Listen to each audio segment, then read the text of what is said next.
Hello, everybody. We are joining you in this first Numero-Uno podcast with Meredithia Crystal and Robbie J. Bone. And usually it takes a little minute for people to come in. So yeah, let's see what we get as far as this first audience and the energy coming in. How are you doing today, Robbie? Oh, well, today I'm doing excellent. Thank you for asking. Um, yeah, feels good to be here, and yeah, grateful to drop in with you and whoever joins. Yes, lovely. Hey, Alexis. Hey, Fiona. Yeah, so this is cool. I've never gone live with somebody before and seen how these, hey, Anne, some beautiful divine feminine energy coming in. Hola. Yeah, so I don't know if you've ever gone live on YouTube, Robbie. I wouldn't imagine that you have. Correct me if I'm wrong, but this is neat because we get the behind the scenes kind of messages coming in and, the little support as we're going. I want to say everybody because this is our first time with this and I've not gone live without the moderators around. So if you see people causing a ruckus that doesn't have great energy, please report and block if you can.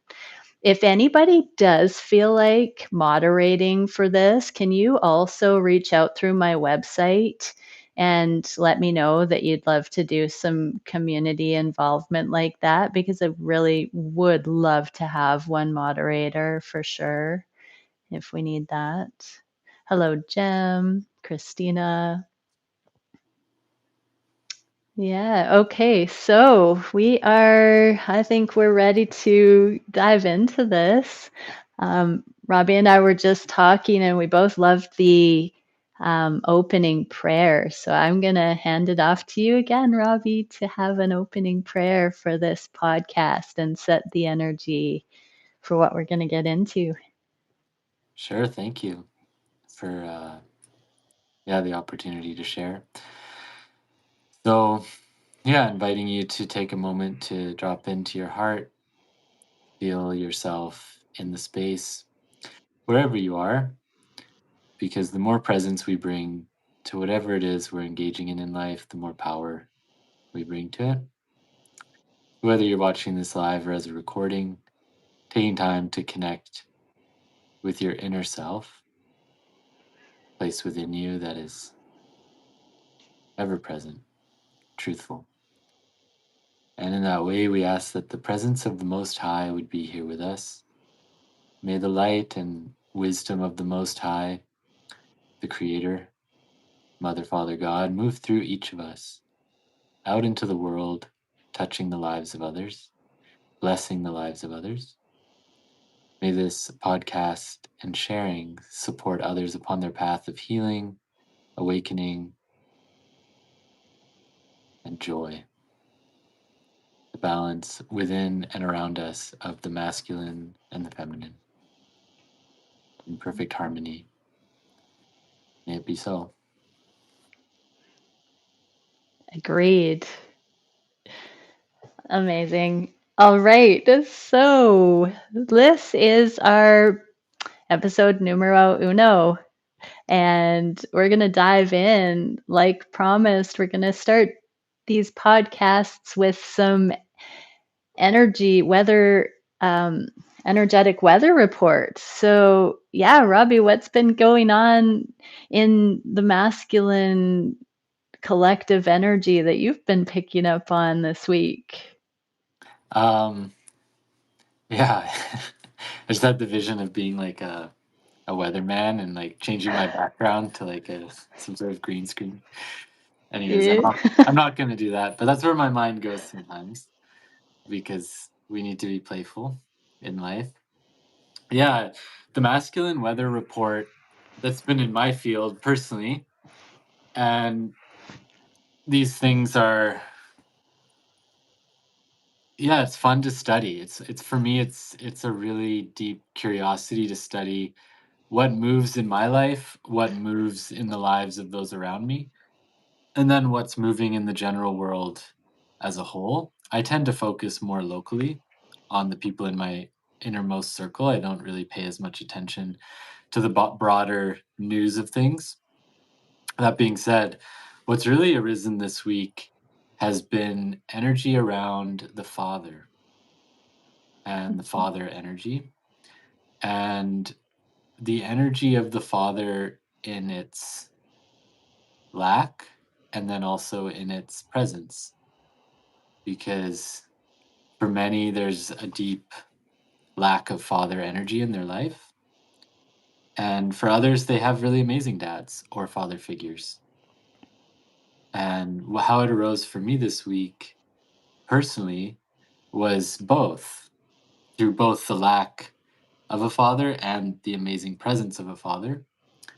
And I was reflecting on how 16 years ago is when my father began to make his journey into the spirit world. And I was 16 when my father began to make his journey home, as we say, because the spirit world is our true home, where we return to our divine father. And that time was very difficult for me. And I had this wave of grief arise within me as I'm in a transition in my life. And sometimes transitions can bring up things from the past. And sitting with that grief, it was, yeah, it was obviously multidimensional. There was many aspects to it. However, the main source and core of it was around the loss of my father. And up until he passed, he was very present in my life and a really wonderful dad. So I had the blessing of a father who was very solid and dedicated to being a dad. And I also had the experience of not having a dad. So kind of both. I got to taste both flavors. And yeah, it was a tender moment for me. It was really tender. I shared some Mm, tears with myself and held myself. And I found that grief in those ways brings such deep joy when we mhm. really allow ourselves to let go and release what doesn't serve us, because pain and suffering doesn't serve us to hold on to it. So yeah, it was wonderful, and that cracked open some deeper conversations with other men in my life around the father energy, and like some really powerful reflections from them, which I'm not going to share their experiences here because that's their experience. However, I noticed how it was then a theme throughout the week, not Mm. necessarily just through synchronicity too. Like a lot of conversations where that energy arose. Oh, yeah. Yeah. I'm curious, did you initiate when that was coming up for you, did you reach out to your friends and or did you find that it just sort of organically came up in conversation or what was that like for you? Mm. Yeah, for me it was actually really divine timing because it was on Tuesday, and Tuesday night is when I have a men's circle. Hmm. And so it arose kind of naturally. It arose because right where I'm living now, I'm actually transitioning out of this space and moving into a new space. And so I was starting to pack things up, and it brought back some memories from the past, Yeah. that transitionary time. And this wave of grief moved, and I luckily had the time and space to be with it. And then that evening I was with my men's circle. It's an in I do my online men's circle, but this Yeah. one was an in-person with some really dear brothers, and I was able to really bring it there and ground it. And that's what I've found is beautiful about having community support, regular Yeah. men's, women's circles, is that it kind of proactively supports us, like there's Yeah. no choice to isolate because you're regularly engaged. And so Yeah. yeah. How Mhm. long have you been taking part in weekly men's circles? So I've been participating in this specific men's circle for just over a year as a regular weekly practice locally. And then, yeah, throughout time in my life, I've come and gone from men's circles and had different men-based experiences, ceremonies, rituals. However, the consistency of the weekly has been just over a year, about a year and a quarter. Yeah. Yeah, I have so many questions about what that's like to come out of like, did you feel like you were in isolation before you joined a men's circle? Like, what was that process of actually identifying the call to a men's circle? How did it find you? What was that path like? Is it sort of like Mhm. when the student is ready, the teacher appears, or was it a surprise to stumble on it, or what what was the path of that? How did you Yeah, align? it's actually a pretty cool story. So I had at the time I was in partnership. I'm no longer with this particular partner. However, at the time I was in a deep partnership. We lived together, we shared life together. And at that time, she was feeling this strong desire to be alone. And basically, in other words, she was going to break up with me. And I was at the time like, holy shit, like, excuse my French, holy smokes. I don't want to offend anyone with my swearing. um, Holy smokes. That's kind of how I joke around too. I have like a dry sense of humor. It's a little sarcastic, just so everyone knows. Oh, just you wait. Look what I'm wearing, Robbie. Look, come on. We can Yeah. handle a little real. Bring it on, bring it on. Yeah, so basically she was gonna break up with me, and I was like, "Holy smokes, I don't have a strong support network." Like, I had men in my life and different people that I was connected to. However, I didn't have a sense of like strong, regular connections. Because there's a difference between the people you see here and there and friends and like the people who you're seeing on a weekly or more basis, right? Yeah. And so I didn't really have that like regularity of people. And often the people who I did have in my life would be coming to me in different capacities for support. So it was like, not the most balanced Hmm. relationships in that way.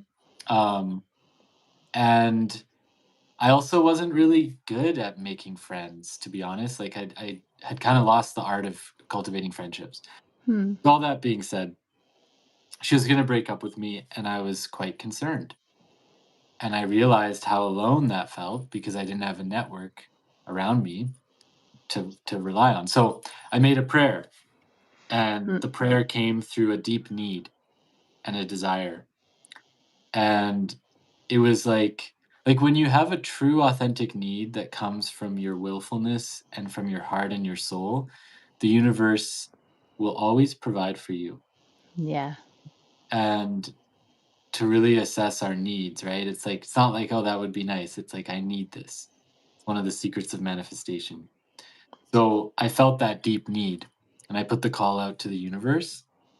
And the next day, my partner, we were still together. We didn't actually break up, but she had a birthday party and invited a number of people. And there was a man who came who I hadn't met, and he had participated in this birthday party. And we were driving to the river together, me and this guy, because the whole birthday party was going to the river. So I caught a ride with him, and he said, "Oh, just down there." We drove past this little road. He said, "Oh, that's where I do my men's circle." And I was like, "Oh, really? You're in a men's circle? Like, what's the deal?" And he told me about it, and then I was like, "Oh, can I join?" And he's like, "Yeah, for sure." And he put me in touch with Kirby, who I now work with as also a co-facilitator in men's work and in other work. And he put me in touch with Kirby. And then at the river, there was another guy who showed up, and we were talking, and he's like, "Yeah, I do an online men's circle, and you can join if you want." So in less than 24 hours, I signed up for 2 men's circles, and so I decided to stay in both for 3 months because I figured 3 months is enough time to assess if this really serves me. The online one didn't serve. I didn't feel a resonance with how it was held, and it just didn't feel like my place. No judgment against them. They were doing good work. It just didn't feel like my group, and I decided to stay with Kirby. And it was quite magical because the guy that I always say the guy that introduced me as like this magical gnome, like a gnome. And the reason is because, like if you think of like being in the forest and you see like this mystical gnome that's like, oh, go this way, there's magic down there. That's kind of what he did in my life because he was like, yeah, I'll be there next time you come. And then he dropped out of the circle right after I joined. It's like a fairy godfather. Yeah, and he never showed up again. And like I only saw him like one other time and he just disappeared. Huh. So it was like this divine orchestration. And Yeah. so yeah, that's how it came to be. And through the men's circle, it really took a load off my relationship too. When a Mm, man doesn't have a support network of men around, he'll lean much more on his partner for his mm, needs and his mm, emotional needs and his needs for intimacy and closeness. And it doesn't really serve. mm. It's too much, too much. It's too much pressure. I just, as you're talking, I'm really seeing such a pattern with the divine masculine energy that I channel. I feel quite often that there is a disconnect with not just fathers, but mothers, or a lot of single mothers raising beautiful divine masculines. There's so many different family units, but since I've been on YouTube, I've really dived deep into the mother wound, the father wound. I actually tracked it through the astrology. When I first came onto YouTube, there were quite a few astrological transits that were happening that were specifically looking at the father wound and the mother wound and how that was being cleared from humanity as we're ascending and becoming more balanced. And it's fascinating because we haven't had a culture of, let's say, a more tribal, smaller, close knit community sort of structure where we have elders, where we have fathers and mothers, where those family units are intact, where we have multi age members of our community that we're hanging out with in a regular basis and sharing information across those generations. And so we've kind of lost it, and there's a lot of directionlessness and a lot of groundlessness. And I see a lot of the divine masculines that I work with and that I channel really coming into that embodiment and having to develop their own process for that, their own way connection to source, because they haven't necessarily had the role models, whether their fathers have been taken away through, divorce or illness or whatnot. Quite a few of the divine masculines that I'm aware of have major significant loss or disconnect from their fathers, and um, it's caused them a deep dive into the meaning of life and what it means to be a masculine. And yeah, I would say, in the whole human collective, with these divine love connections that I work with, um, that's showing up as sort of a line in the sand with the mayhem that's happened because of the disintegration and um, rupture of family units and of the proper order of love from parents to children, and like just the modern demands, but the move away from authentic spirituality and a lot of crisis of faith and hopelessness on the planet. But in the feminine too, there's this um, repatterning, reparenting, bringing in that masculine inner union in those of us that identify as feminine. We're finding that stability, and we're also integrating that core integrity and framework for ourselves. And it's so fascinating because as the outwardly expressing masculines are finding this new kind of resolve to step into the shoes of embodiment and righteousness and consciousness.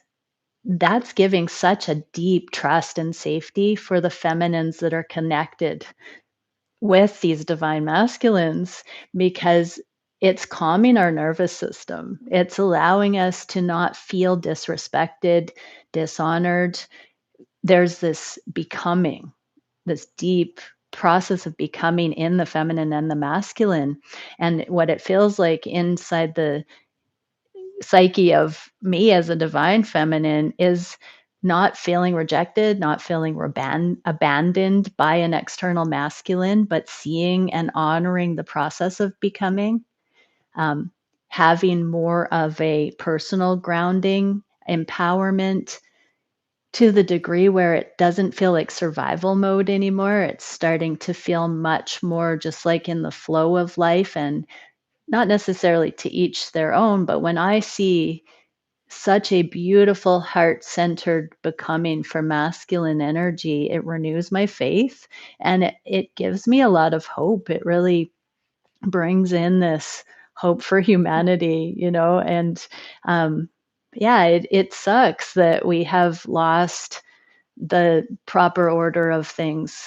in father love, mother love, because of the stuff we've all had to deal with and our parents have had to deal with, and the world wars and like all that stuff going on the planet. It just, my hope is that all the work we're doing as conscious beings, anchoring in this very immediate personal accountability and embodiment, that we are really truly making a difference, and that we're showing up for our children and setting that right tone to be those healed parents to facilitate that healing.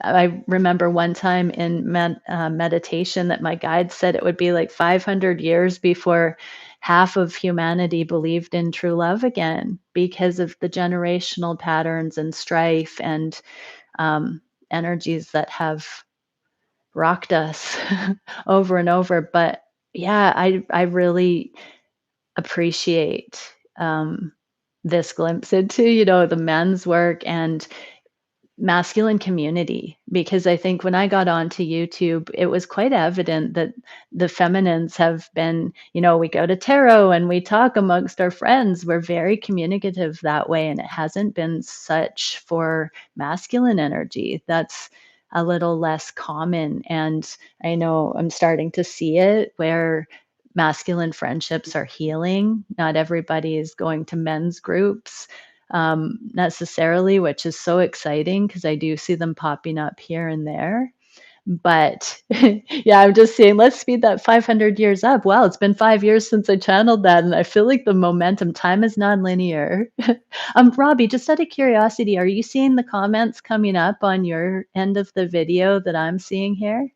Yes. Oh, right on. Okay. I'm getting a chance to read a couple of them. And actually, I just remembered there was a really great one from Spiritual Soul Surfer, and I just wanted to touch back on that. So their question was, when did you, Robbie, realize that you were a pure and true divine masculine? Was that something you were born with, or did you have an awakening to that? Or like, what was that? I would love to know that too.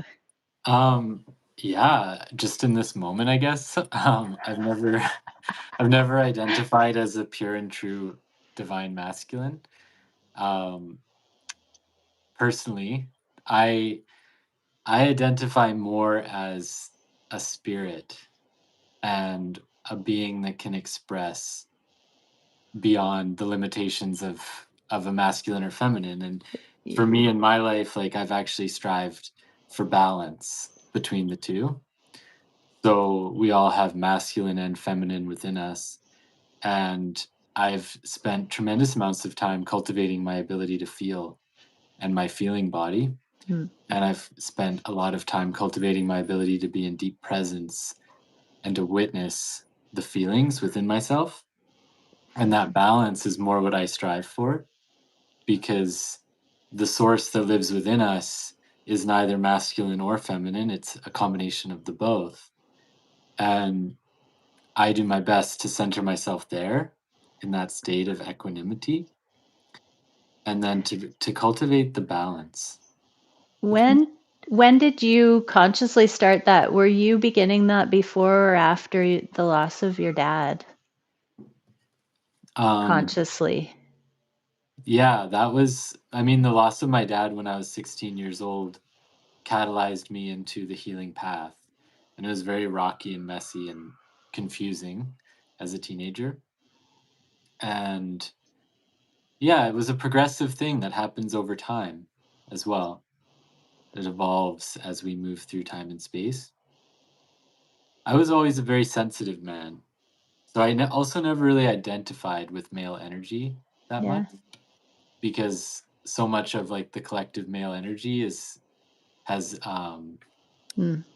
has kind of rejected the sensitive side. Yeah, right. However, I found men are actually very sensitive Absolutely. and in some ways more sensitive than women. Yeah. These are generalizations, so you can never really speak in an absolute truth about Mhm. half of the world's population. However, in a general sense, men I find are more sensitive than women and can take things very personally. Yeah. However, many men as little boys were hurt and were taught that it's not okay to be sensitive, that we have to be Yeah. strong or man up, or it's just like that sensitivity is hurtful and no one teaches us how to manage it.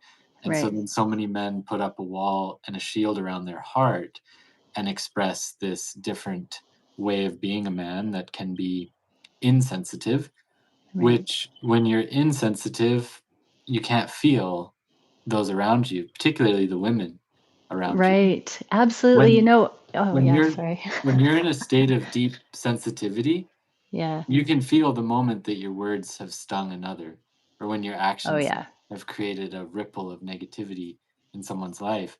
And that sensitive heart will say, I need to bring this into right relation. This my words have caused harm or my actions have created hurt in another, and I want to bring that into right relation. But if you can't feel that, Mhm. you know, that's that's like the shadow side of the masculine, and the shadow side of the warrior is a coldness. True. Yeah. I really feel like that. Oh, you've frozen, I'm not sure. Yeah. Um, I started seeing that when I got it onto YouTube and really looking at this sort of awakening of masculine compassion. I think a lot of what you just said, I've definitely viewed, um, with a flip-flop of the gender roles in many ways as well, like the feminine having to be so masculine and the masculine like the ones that are conscious, I think there's an interesting evolution, the way that the feminine has had to navigate these imbalanced times and the way that the masculines have had to navigate. It's almost the flip-flop of, what would feel healed to the feminine and what would feel healed to the masculine. Like you said, there's a lot of masking and a lot of like um, not being coherent with what we're feeling and not having the tools to express in the way that feels right. We've had these different experiences where our caregivers have modeled to us um, energies that are not necessarily heart affirming. And I really see like even that carryover to witch burnings and like the rage of the patriarchal regimes where there's just this war and barbaric stuff. That sensitivity is lost, for men to, for instance, kill women for being spiritually realized as witches or whatever, and then have that gender war and those different approaches to spirituality. For men to be able to do that, they would have to cull out the feminine inside their own hearts and not feel.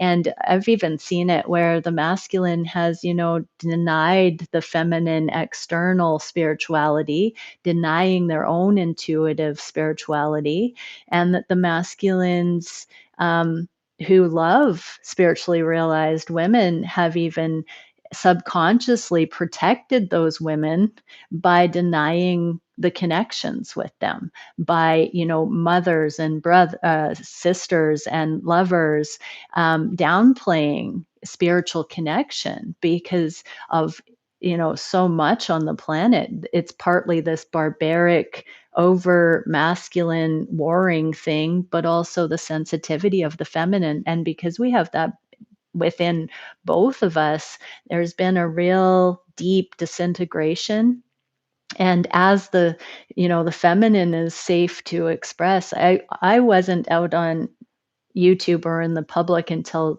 God and I sat down and I said, "God, I know I'm being led into public service," and I said, pave the way for me. I'm not gonna go out there unless it's a balanced arena and I can be out there and be myself and not fear, because in the past it would have been unsafe for women to be out in for anybody talking intuitively, but for women to be out in the public eye talking about spirituality, or being sexualized or being condemned for being spiritual. And there's just such an unthawing of that intuitive, soft, sensitive side. I heard it once said that the most masculine external are the most feminine internal, and the most feminine external are the most masculine internal. And, as the feminines are coming out of codependency and that father wounding that you were speaking of, I personally feel like I'm being calmed within because I have myself to rely on. I've developed a deep sense of integrity and trust and commitment within, and it feels very masculine in many ways because I'm not relying, like you said, too heavily on a partner be to compensate for that wounding or whatnot. So the way that it feels for the feminine is to have, that healthy wholeness, that peace. It really feels like peace when the feminine isn't reaching for something external, but trusting the worthiness and trusting that internal resilience. But even beyond that, it's like healthy worth, because as the masculines are stepping into this coherence in their lives, it's also allowing the feminines to truly feel safe. And like whenever I tune into the energy, I feel like like that after crying thing, like, oh, it's finally okay to to just relax. And like, yeah, when the feminines see masculines standing up and expressing their sensitivity and talking about their feelings and having support system around them, it's such a relief, and it really does inspire that deep deep trust. That was quite a bit of information coming in there. What's coming to mind when you hear all that, Robbie? Um,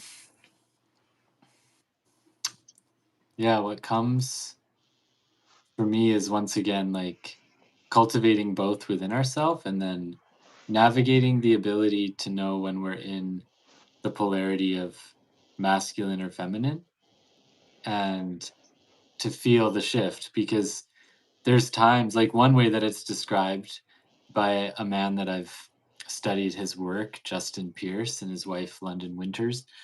They talk about it not as masculine feminine but alpha omega, so alpha being Mhm. masculine and omega being feminine, and how, for example, when parents have children, children are pure omega energy. They have no sense of the alpha because they're just in movement and flow and feeling. And so instantly when you have a child in a or multiple children, it polarizes the man and the woman to then be in the alpha, because you have to organize things and structure and take tend to the children, which then creates no polarity in the relationship, and then can create a separation between the husband and the wife, and that separation then leads to divorce and all these things. So it's not a matter of just Mhm. like always being feminine or always being masculine, but knowing there's a time in our world where we need to be alpha, and men and women, and there's a time when we need to be able to sink into our omega, men and women, and to recognize like what is our core, like our core essence, because most men, the vast majority of men, our core essence is masculine, and the vast majority of women, their core essence is feminine, but that doesn't limit us to that. However, recognizing our core essence is important, and then knowing when we're not in it and being okay with that, and then knowing how to come back into it through different practices, or like for example, the best way to attune to the alpha energy in its spiritual state is to like sit in a deep meditative stillness, contemplating consciousness, and focusing on that center point within. And then the best way to like embody the omega is to like put some music on and dance or something like Mm. that. And so depending on what's needed, we can shift through that. That said, when it comes to men and like one of the things that I've found to bring it back to that father energy and the separation between fathers and mothers is men. There's so many men that are uninitiated that haven't gone through initiations, because part of what initiations do for a man is that it brings him into his own individual self, out of codependency into a sovereign being in connection with the mother earth and the creator, and it teaches him how to love, Mm. because most men actually need to be taught love. And most women, there's an innate knowing of what love is. That's why women often can create relationships and friendships more easily, create community, cultivate a sense of shared space. And it's because women carry the possibility to bring life into this world through the womb. And so men need to go with the men to learn how to be loving, learn how to live in a loving way. And a big part of that is the initiatory process of being taken from the arms of the mother into the care of the men, and to remember how to be a man and how to taught how to be responsible. You know, like so many men want all the benefits of certain things without the responsibility. And that's just, it's not to condemn them or judge them for it. It's just they haven't learned the a deeper truth of what it means to be mature. So for example, if you have sex with a woman, it's like part of the responsibility of that is the potential for a child. And many men, when that responsibility comes, they may run. And it's more common that that happens than the woman running, because there's that natural tendency for women to care for the child and know how to just like show up in that way in love, because it's built into her being. And if a man hasn't been taught, he can, it's more easy for a man to seemingly abandon a family or a child Mm. unless he's learned truth and love and responsibility for himself first, his own action. Right. I would have to say also, a woman having that same set of lessons would choose select a partner that um, they would be aware of those type of potentials. Once a woman comes into healing, feminine comes into healing, um, they're not going to just be running on biology or animal energy and allowing that kind of intimacy, having sex with somebody, something really sacred about modesty and having that worthiness to know that it's worth setting a foundation. I think that's one of the biggest things for the feminine collectives that I work with is um, instead of jumping into something that there's so much chemistry and attraction and having sex, or like just completely having that magnetic pull and then having it blow apart because there's no foundation. That is one of the biggest disservices to deep lasting relationship. It's not impossible, but it does require that you know two ill-equipped people coming together like that. The attraction is real. I am such a firm believer that attraction is an indicator of alignment, whether it's masterful alignment or just alignment in the moment. It is such a deep indicator, but we need to come into an understanding as people about how sacred that is. And so I hear what you're saying, but I feel like the men get a bad rap because feminines allow intimacy before they've actually before it's warranted, and for their own reasons and for the masculines that they're opening their bodies to. There's a huge sacred responsibility for the women to not go that far, until it's warranted. Mhm. Yeah, so we're healing. I believe we're healing, Or all yeah, of us. It's such a it's the teaching of respect, like having the self-respect yes. to really see yourself as worthy for someone who loves you for who you are and sees you. Right, and to hold out for that, we're in such a consumer fear-based societies that it's just incessant. We're just filling the void, this like, you know, uh, player culture and instant gratification and all of that. It's like I truly believe the work that I'm doing and um, the work you're doing, it's really helping put the brakes on all of that and give a safe container for people to switch it up and bring in that foundation. And we hear religions talk about this sort of thing since the beginning of time, and um, I just love that there are so many people coming to it now outside of any specific religion and in all of those other religions as well. But there is such an opportunity at this time on the planet for collective mastery and for it to become a new norm. It is really exciting. Yeah, we are the elders, no matter which age we self-identify as at this time on the planet. We are the new elders. All of us, that care and are the first fruits.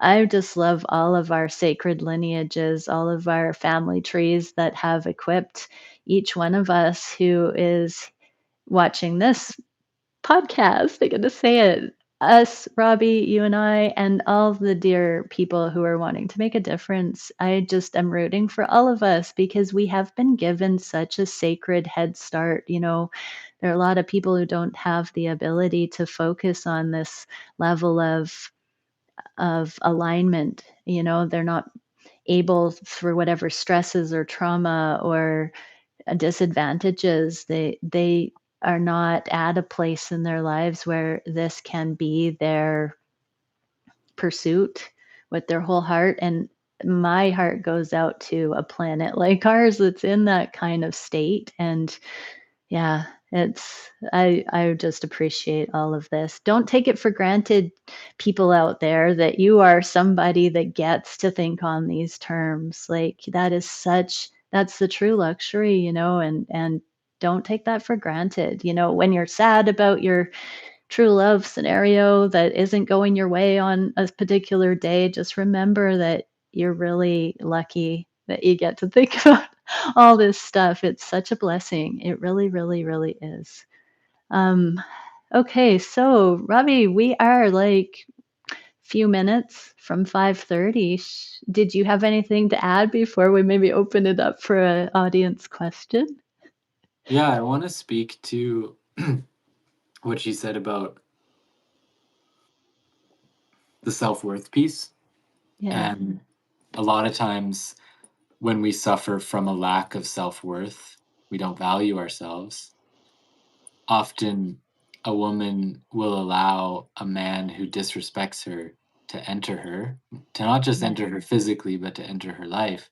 And a man who lacks self-worth will often have that conquering energy of wanting to like conquer women and just have this like satisfaction. I've never related to that. I've never had those experiences. However, the ability to like, kind of you have sex with a bunch of women or like have that experience of like the chase and conquering and feeling this sense of validation through Mm, having a woman open herself to him. And that's also born out of a lack of self-respect. yeah. And one of the ways that we learn to value ourselves is when we're deeply seen for our true essence and our authentic being. Yeah. And in that, that's one of the roles of a father and a grandfather. Mm, Often fathers are quite busy, and so in more like ancient cultures, actually the grandparents would raise the children more so because they have more energy or more time and space. mm, That said, the role of the elders and the masculine is to see. to see the potential of what this child is, to see their Mm. gifts innately within them, to see their true essence. And something magical happens when we're seen on a deep level. It awakens this sense of worthiness and Yeah. enoughness and validation. That's the healthy validation. It's not out of the satisfaction of a pleasure. It's the deep validation of like being seen and recognized for our true Mhm. essence. And that's one of the gifts that the masculine brings, and often the fathers, grandfathers would bring. And Mhm. we can see how that lack of being seen correlates with this whole conversation and the missing piece of embodied masculine energy Mhm. that's integrated can have this effect of like never being good enough, never feeling good enough. So no one's ever good enough for you because you're not feeling good enough. And it's never Mhm. enough, never enough sex or never enough, work or money or drugs or alcohol or whatever it is that not never Mhm. enough spirituality, never enough tarot cards, never enough crystals, because there's this sense of not enoughness. Yeah. And we are enough. We're more than enough. God gave us everything we need. It's just a matter of remembering the truth that lives within you. Yeah. And that truth is the most powerful place. And yet it's so subtle. You can spend your whole life and never see it, spend your whole life and never feel it or experience it. And yet when you do see it and experience it, it's the most potent, magical aspect of being a human, from my experience. And yet Yeah. words can never describe it. You can never talk about it. It's like the mystery. It's like a secret, not because you can't talk about it or it has to be kept a secret, but it's a secret because you can't speak of it. It's beyond words. Yeah, exactly. Yeah. Mm. Yeah, it's really cool because, we're not familiar with each other's, um, social platforms and everything. So you're not obviously aware of a lot of the work that I do. But these divine love connections, the twin flame stuff, soulmates, whatever you call it, high level spiritual connections that I work with all the time, it's so beautiful because when people come into a certain level of that self awareness, that soul recognition within themselves, and they're seeking wholeheartedly, in their lives. And a lot of them did get a head start with a caregiver, at least one person that has loved them, and deeply saw them for who they were. But these divine connections, or these spiritual connections, they start coming in at developmental stages where people are ready to see and be seen. And one of the hallmarks of the connections that I primarily read for is this connection that is seen on a level that they haven't been seen or seen somebody before. And it's not necessarily when people are fully yet in that frequency as a way of life. It's usually premature, and that does have to do with um, the sexual jumping into bed together kind of energy we were just talking about. Is sometimes we're in a high frequency, temporary autonomous zone away from the humdrum of life, and we've come into some clarity, and sometimes we meet this rare connection where we have like a deeper kind of seeing and being seen. And that is such a catalytic thing that happens. And I think as humanity is waking up to these deeper truths again, and coming into safety, through the lives we have on the planet these days, we're able to look more at that essence that's within us all. And a lot of the way that the planet's going feels frightening and big and new, but there is a lot of hope and encouragement at the same time. As we become a level one society, we're unifying on a global level, but we're also coming into that fractal unification within us and within relationships. And yeah, I think all of us would do well to resonate on that connectivity, that bridging energy, that gratitude energy, um, and seeing ourselves. I like the book that you quoted. I also, or the work of, Pearson Winters. I've also read their Playing with Fire, A Spiritual Path to Mastery or Intimacy. Mhm. Really awesome. I recommend that to anybody that's listening to this that hasn't checked that out. Um, but it is really key to be seeing ourselves, feeling ourselves, and therefore being able to have that experience with intimacy and with a partner.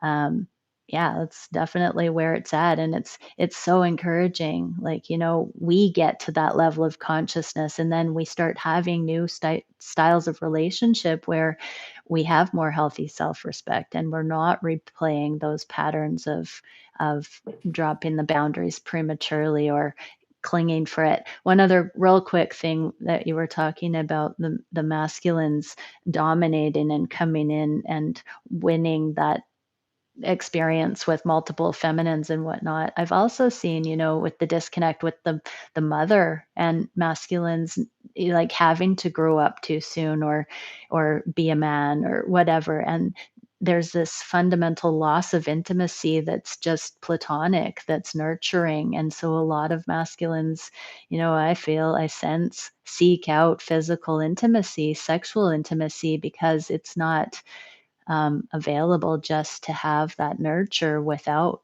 going there with it, or and so sometimes it feels like it's more of a guilt shame cycle that comes in where there's a desperate need for connection, but there's no way to have it without going to a sexual act or something like that. So it's like, I just have such a great heart for men. I was raised by a single dad, very close with my mom, but I primarily lived with my dad. So I chose to do that from the age of about 8. And what a brilliant, awesome man he is. And he is definitely divine masculine. Both my parents have a really deep faith. I've been really lucky that way to have two amazing, eccentric as heck, sovereign, independent parents. But yeah, so beautiful stuff. Do you want to take a question, Robbie, as the Sure. end of this one? Does anybody have any questions that have come up in this inspired talk? I'm seeing some beautiful feedback from people.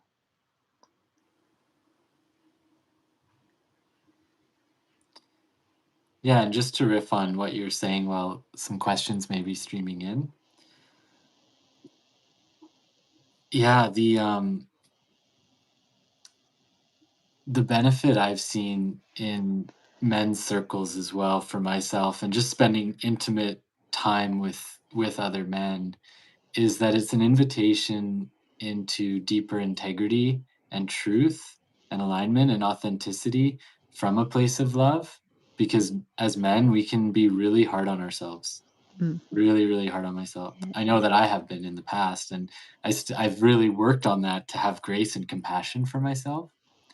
And when we enter into a space with other men, from my experience, all the things that we are so hard on ourselves about, we realize, like, we're not alone in it. Like, wow, Mm, like, literally every other man is struggling with the same stuff, and it's like, why am I beating myself up about it? This is literally, like, yeah. everyone's going through it. And it allows this grace, because I like what you said about just, like, the appreciation for men and, like, how men have had a really hard go of things the Mm, last 30, 40, 50 years of, like, the way that certain men mistreated the world and women, and mm, then all men kind of got thrown under the bus, where mm. it's hard now, to be a man in the world. There's a lot of expectations, and the world's hard on us. And yeah, just having that grace and compassion and love for ourselves, and for women to hold that for men is really beautiful without Yeah. becoming, like, codependent, but just like, yeah, like lifting men up rather than Yeah. tearing them down. Yeah. So I see a Yeah. bunch of questions coming in. Yeah. If you're able to look at those and resonate with,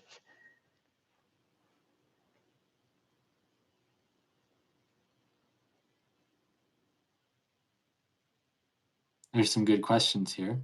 yeah. Um, yeah, for me, I'm looking at this one. I mean, there's a Yeah. few, but the first one, how can we start a life with a foundation to Yeah. accountability? For me, it's like responsibility, accountability is like responsibility is the ability to respond. And for me, it really starts by looking and tending to like those who lack accountability and responsibility in their life are because they've been living from a place of powerlessness and victim energy. And the first step is just to like love that victim inside of you, to like really Mm, be with him or her.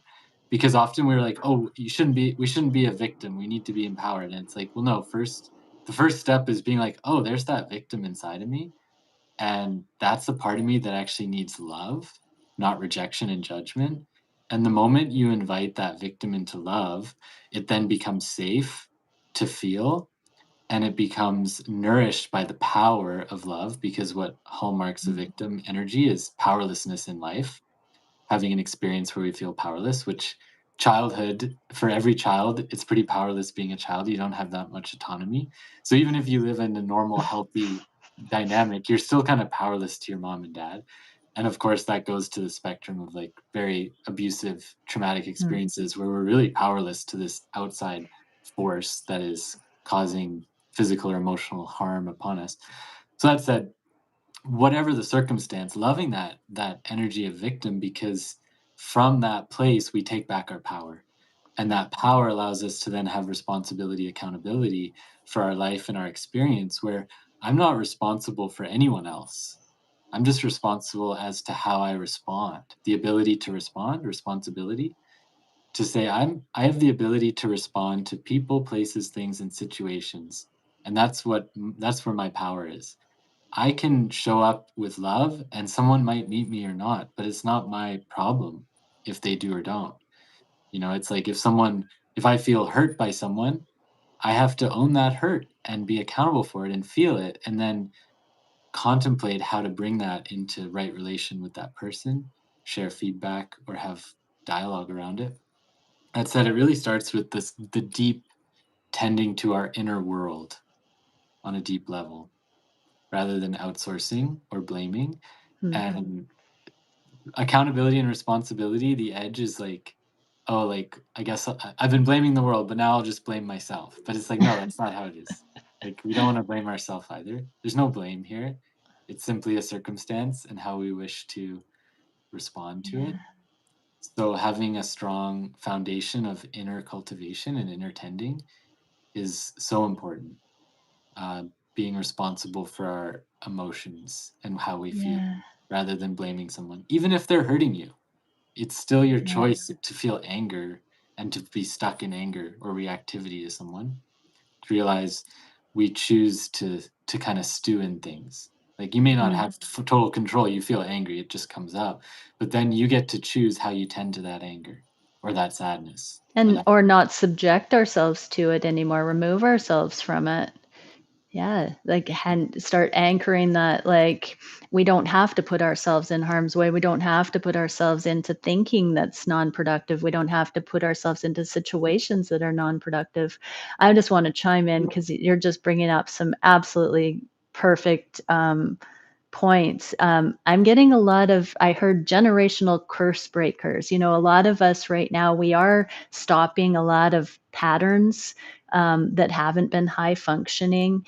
And this accountability, really, a lot of us haven't seen accountability modeled. We've seen the apple not falling far from the tree, and we've seen generational patterns playing out generation after generation with not a lot of consciousness. It's, survival mode, and so that we have the ability to question that.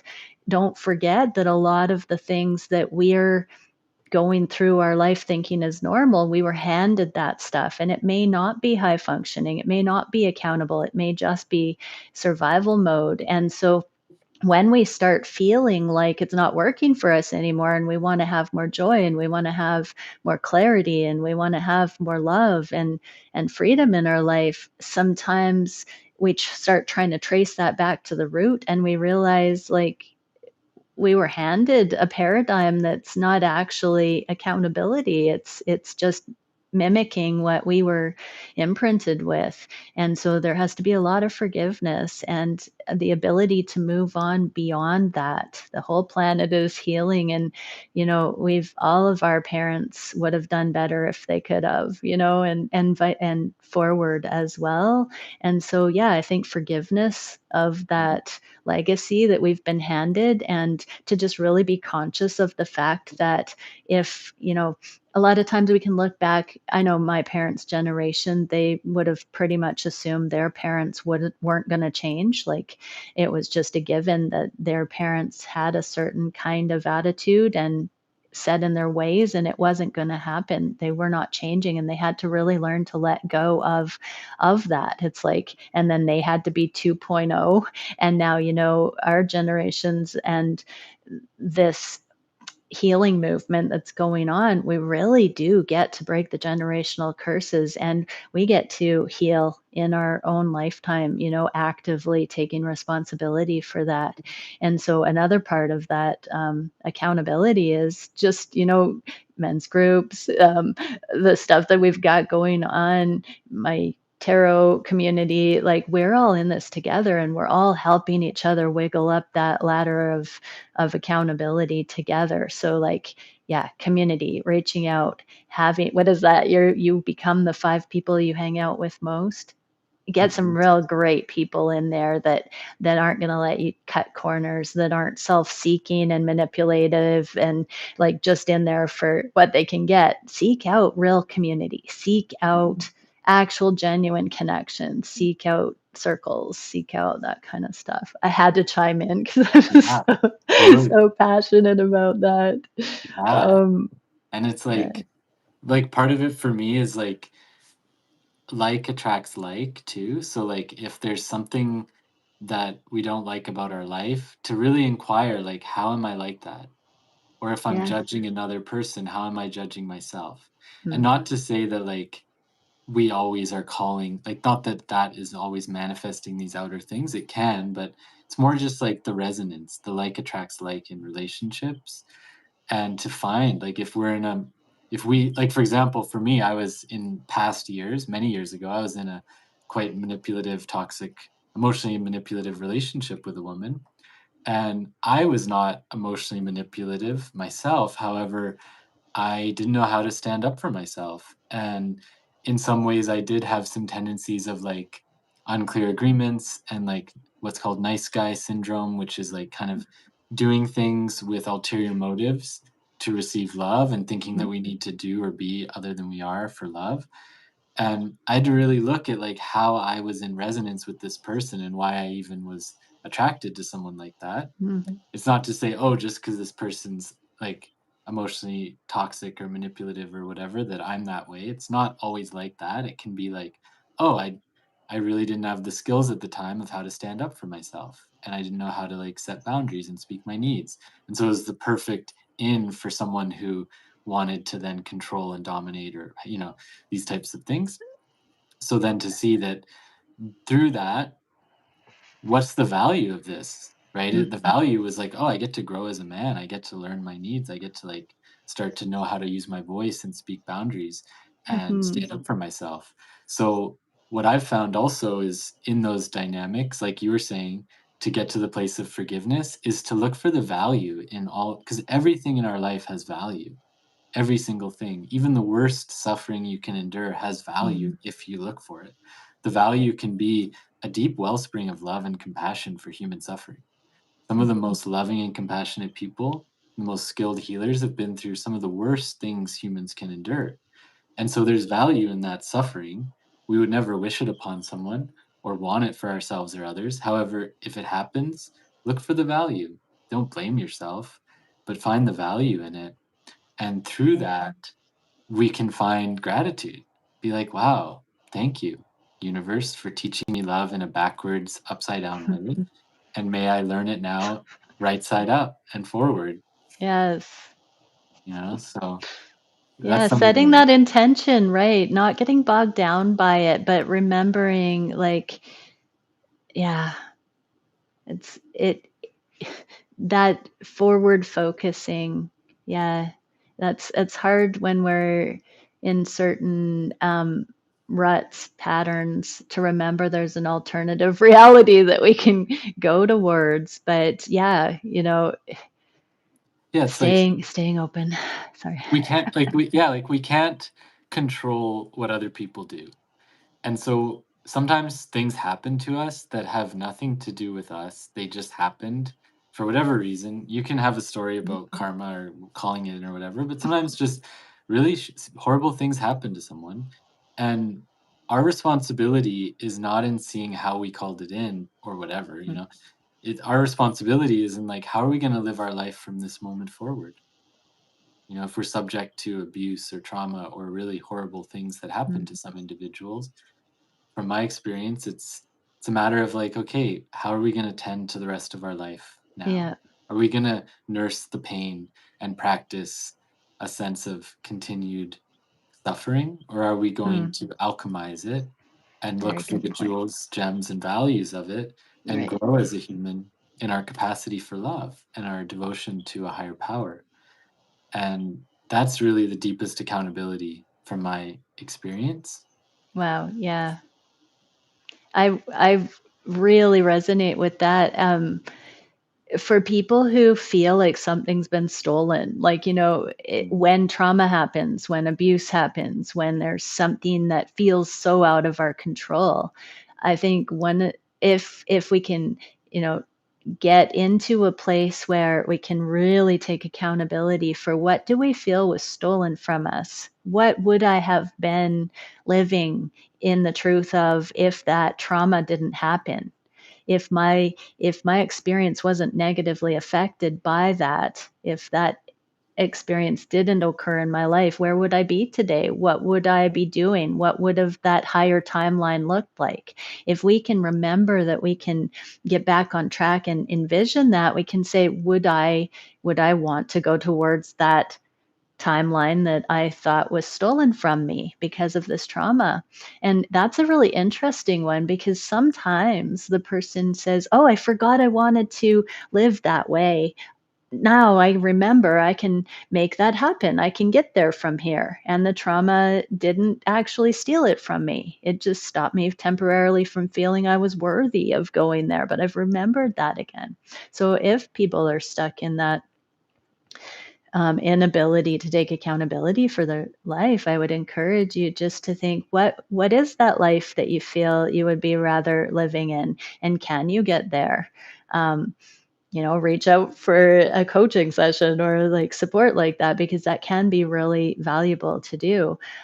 But sometimes we're like, oh, that was just an illusion. That was a story I was telling myself that was robbed from me. That wasn't actually something that I would choose now. The novelty's worn off, or that trauma actually shifted the direction in my life, and I've become a deeper, more textured person for it. And I actually would like to go in this direction now. So sometimes we hang on to the illusion of what was stolen from us, but everything that happens shapes us. If we have the ability to be objective and to be in non-attachment with it, um, we can really reclaim the now, and see what our heart is telling us we can do with that. And mm, that's the biggest accountability. I think you're touching also on the free will. Like, our only true empowerment is how we interpret things, and therefore what we choose to do or not about it. That's it. That's yeah. the only thing we really have control about in this life. And so that's why I believe so strongly that a connection with higher power, source, universe, whatever we call it, is essential, because that gets us up and out of all of it. And it's this accountability. To me, the highest accountability is righteousness and love and truth. Mm-hmm. And that is the only thing that is Mm, trustworthy. So as we're taking accountability, we become that trustworthy person. We first have to trust ourselves.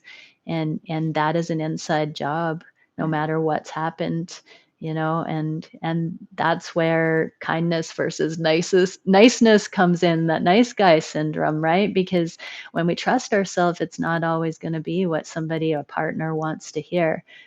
when you were telling that story about being in that role in a relationship, I have actually been that feminine that's, overstepping and calling the shots and doing that more masculine role. It did not feel good to me, but my partner didn't have the skills to advocate for that truth. And every time I went into that mode, it was a panicked mode because that balance wasn't there. And there was nothing I wanted more than to have that masculine energy calm me and say, I've got this. Don't worry. You're okay.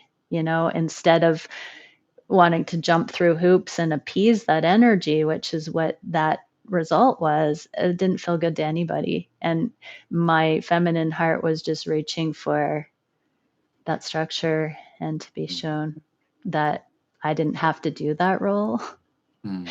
But it just, those are the karmic relationships. Those are the relationships that are modeled, and we're all coming out of that codependency. That's the flip-flop of the masculine and feminine when we're not in our healed orientation that way. And so, yeah, when we heal, we naturally come down off of that. And so, yeah, taking that accountability brings each one of us into our innate healed state. It stops all of that other energy. Yeah, and just to speak on that, because you touched on the higher power truth as it relates to this conversation, which one of the fundamental teachings of consciousness based, God based, truth based spirituality is to remember that part of finding truth is to look for what we are not. And Mhm. we are not our trauma. Like, it's an experience we Yeah. had, and it's something we need to manage and tend to, and to remember at the core of our being, like, our true nature cannot be traumatized. Hmm. And so what I've found in working through my own traumas and supporting others in that work is that it's like within every trauma, or however you want to call it, pain, suffering, there's a nugget of gold and wisdom at the deepest part of it. And it's almost like we can see our suffering and pain from the past as like these textbooks to learn about truth and learn Mhm. about love and learn about joy and surrender. And so we have to be like a gold miner, or like, be like Yeah. be a gold digger, like in this context, like a good kind of gold digger, like dig for the gold. Because Yeah. within every pain and suffering we experience, if you go to the core of it, you will find a part of yourself that is pure and true.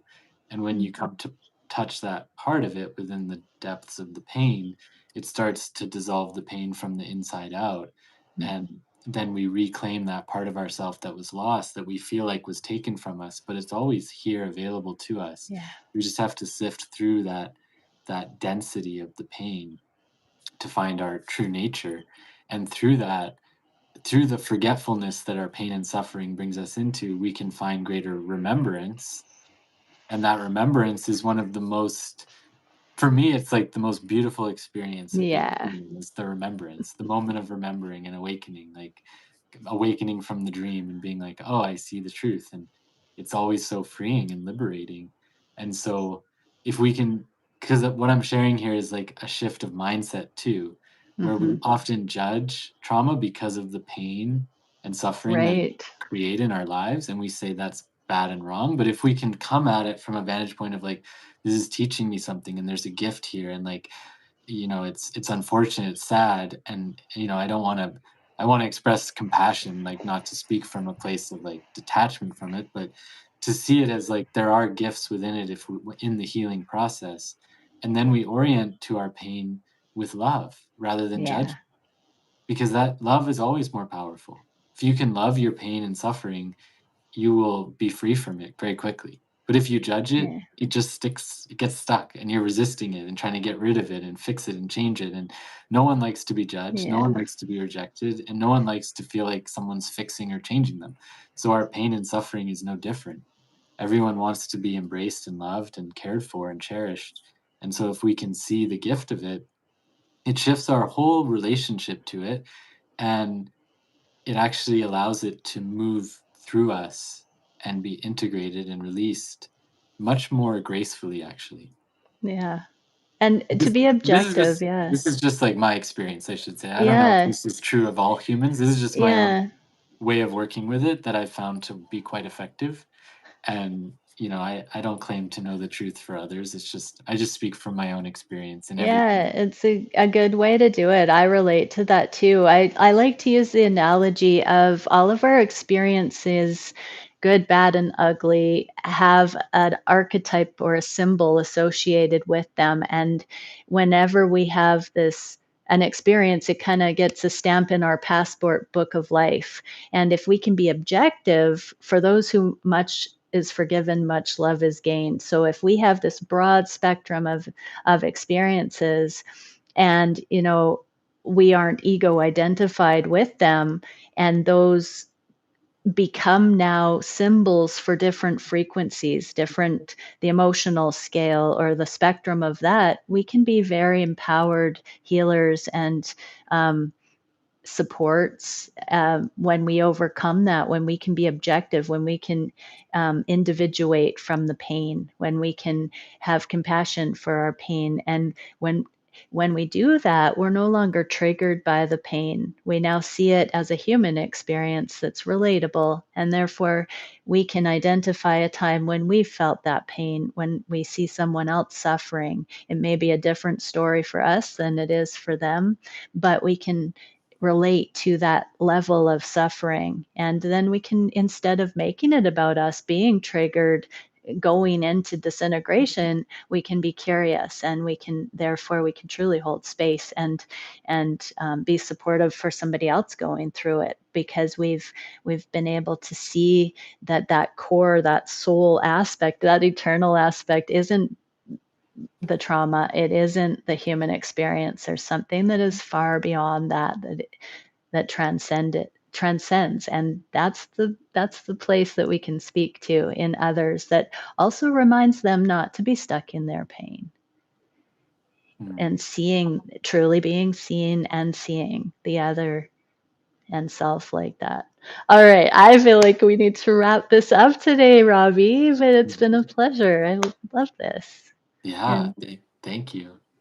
thank you, everybody, for tuning in. It's been really great. And yeah, we're still trying to name this podcast, but we're just going to have conversations like this every Thursday. I was thinking truth talks or something, Mm, but I don't know. Pop a comment on a name. Give us some ideas, everybody. mhm. And yeah, it was nice to chat about Yeah, truth, Robbie. yeah, it's one of my favorite topics. Thank you so much for creating the space and Yeah. welcoming me into this community, for the opportunity to share and hopefully support others on their Yeah. journey. We've got some cool ideas with other people. Robbie's mentioned his friend Kirby will be coming on at some point, and I've got some amazing people in this community that I would love to also bring in on the conversations here going forward. And yeah, let's see how it unfolds. All right. Yeah, and Oh, yeah. I just wanted to share, for those of you who are men or have, a man in your life, we are starting our men's circle this Monday, and it's going to be an ongoing online platform with my good friend Kirby, where we're going to help men step into this type of embodiment of balance, balance within themselves, of deepening their capacity for intimacy with their own self and with others, Yes. and accountability, integrity, all those good things that we need more men who are connected to their heart and also strong and truthful, Yeah. the balance. So, yeah, just want to create that invitation for the community here. Thank you for saying that. Yeah. And I have 4 spots left for my preparation for Sacred Union workshop series coming up. All right, everybody. I salute you, beautiful people. Bye for now.